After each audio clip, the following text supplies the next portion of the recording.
So screening allows us to have that conversation over time. We might look at the same screening tool at different points in time through pregnancy and the first year of parenting to see how things are changing. Um, it offers a chance to look together. I want to talk about how do we look at those screening questions with a parent, so that they're also engaged in thinking about their own mental health and their own emotional experience. Um, and then using it to talk about prevention planning and supports and resources in the way that we were just referencing. I think this has come across throughout our conversation this morning, but listening, really seeing that as doing something, in our push to do or feel like we're helping. Listening itself is an intervention. It is a way of doing something and offering support. Um, so don't underestimate the power of that, or assume that somebody has that in their life.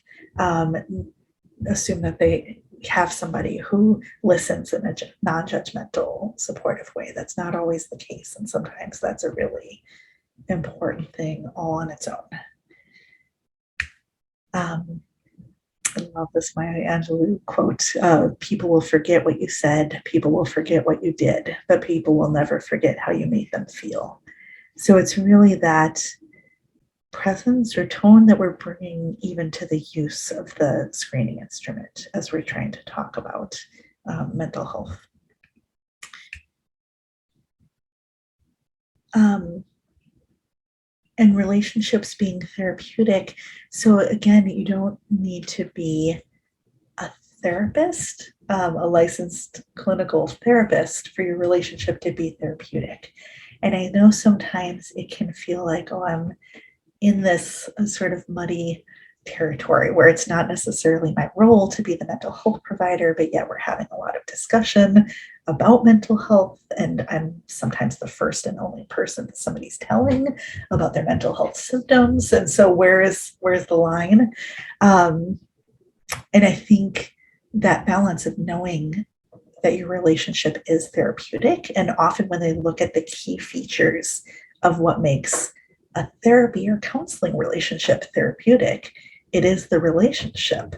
So that partnership between two people working in a trusted relationship toward a mutual goal, which very much is the same as what's happening in home visiting as well.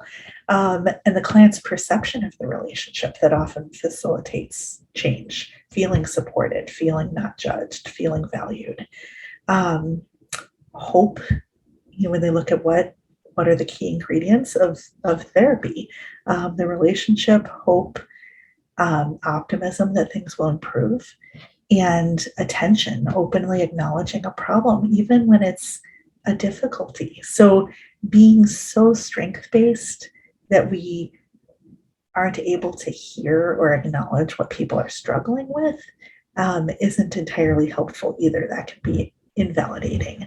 When somebody is acknowledging that something is difficult or they're having a difficult feeling or experience, to give that attention and focus on it together, to me is not counter to being strength-based.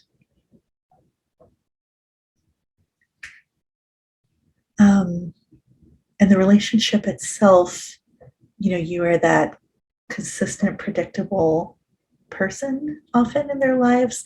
The rupture repair cycle, having breaks in relationships, or some kind of rupture, or in the relationship, and then having the opportunity of you show up again and you can talk about it and you can make a repair to that trust or that relationship, is a really important experience.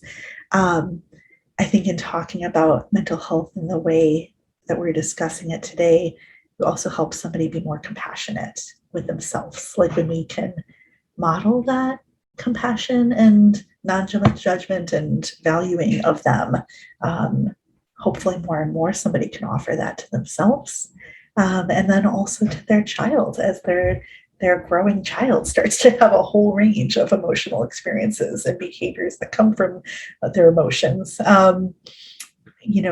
Being able to name and value that whole range of emotional experience in their child, be a protective shield, in the world around their child's emotional experience, and understanding behavior is coming from um, emotions or feelings and not misbehavior on its own.